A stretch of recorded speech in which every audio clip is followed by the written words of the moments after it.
Hey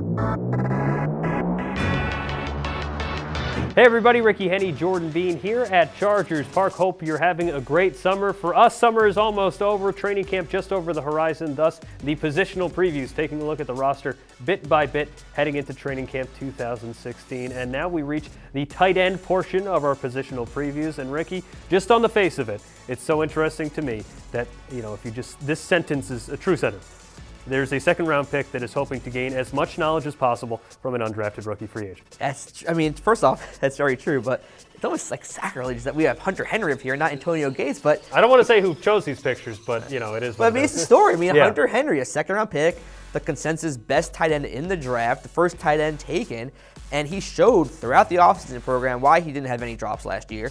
He went to Petco Park throwing the ball around the outfield, and he was catching the balls with his bare hands. He has tremendous hands, and then he's tag teaming with one of the greatest tight ends of all time. It's a really good situation that the Chargers have. And so how are they going to be working together? That's what I want to know. I want to see what happens when you play Antonio Gates and Hunter Henry on the field at the same time.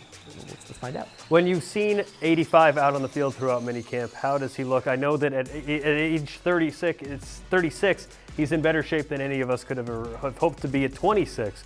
But what do you see from him out on the field now? A little bit older, certainly not grayer, but a little bit older. I see a guy who's 7 catches away from being the all-time leader in touchdown receptions for a tight end. He looks like he always does, and Philip trusts him as much as he always does. And he is Antonio Gates. You know what you're going to get every single time. He's so reliable, those little pivot routes that he runs. I never get tired of seeing 85, and I look forward to seeing 86 and some of the other guys. Finally, let's talk about some of the other guys. The Chargers tight ends is a little bit of an unknown group, an unknown quantity there. If you're a big-time Chargers fan, these names may sound familiar, but a lot of, kind of not unknown guys, but guys that have yet to really prove themselves here in the NFL that are hoping to fill in behind those two. There is an opportunity here. One or two guys are going to have to step up.